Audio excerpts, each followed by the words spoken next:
We begin with the latest developments in the double murder trial of Alex Murdaugh, with the defense set to present their closing arguments this morning. Yeah, prosecutor Creighton Waters delivered the state's closing arguments yesterday against the disbarred South Carolina attorney. Murdaugh is accused of murdering both his wife Maggie and their son Paul. During his statements, Waters again argued to the jury that the evidence in the case shows Murdaugh carried out the killings, the prosecutor saying all in an effort to mask his financial troubles. He'd avoided accountability his whole life. He had relied on his family name. He had a powerful family. He carried a badge and used that authority. He lived a wealthy life. But now finally, he was facing complete ruin. He couldn't live for that. He's the kind of person for which shame is an extraordinary provocation. Throughout the case, Murdaugh's defense team has pushed back against the prosecution's theory behind Murdaugh's motive, arguing that the prosecution has not shown evidence showing how Murdaugh would benefit financially from the deaths of his wife and son.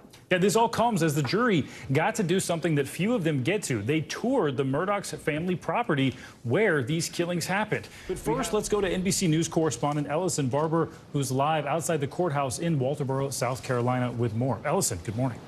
Yeah, good morning, Ellison. So to start, good morning. Can you walk us through the key takeaways from the prosecution's closing arguments yesterday?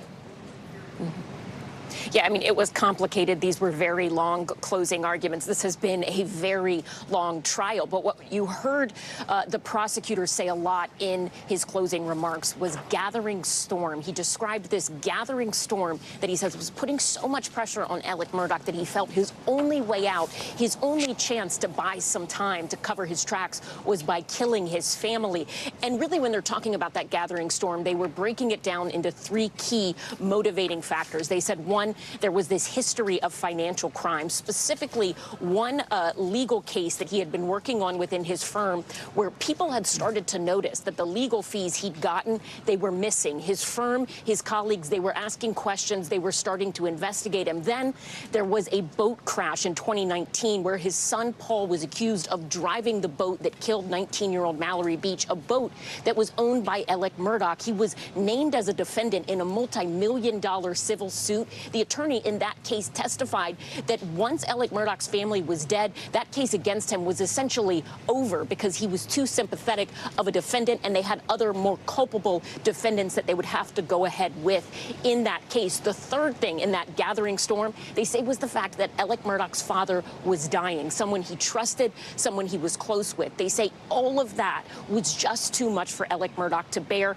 and that his way out was killing both his son and his wife. They also said, hey, look at his history, listen and remember to everything you have heard from people who knew him so well. They say Alex Murdaugh's life was basically a Ponzi scheme, and he was a skilled lawyer, and anytime things got tough, he manipulated and lied. Listen. Everyone who thought they were close to him, everyone who thought they knew he was who he was, he's fooled them all. And he fooled Maggie and Paul, too. And they paid for it with their lives. Don't let him fool you too. And remember, so much of the prosecution's case has focused on GPS data, cell phone data. They say, look at the timeline, look at the technology. There is only one person who could have been there that night, and there is only one person who had the means, the motive, and the opportunity. And the prosecutors, they say that was Alex Murdaugh. Sinclair, Stephen. Yeah, prosecutors hitting that timeline very hard in their closing arguments yesterday. Ellison, the jury got to tour the Moselle family property where these murders actually happened. Can you talk to us about what were they actually able to see out there? Yeah, so they had 30 minutes on the grounds. They were seeing that outside of the press.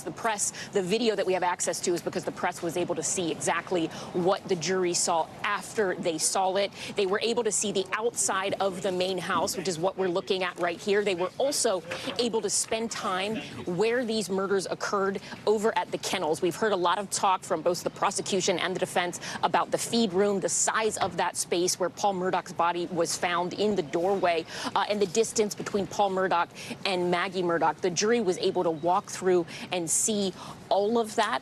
Our colleagues who were traveling with them, while they weren't able to see every moment of what the jury was doing, they did say they could see one juror standing in the doorway of that feed room, looking up and seeming to try and get a sense of just the size in that space.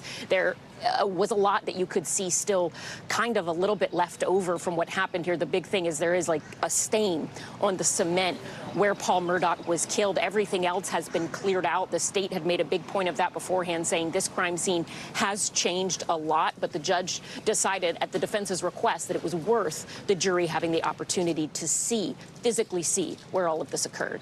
Stevens and Clay. An unusual move there. We're going to talk more about it. Ellison, thanks so much. Thank you. Thanks for watching our YouTube channel. Follow today's top stories and breaking news by downloading the NBC News app.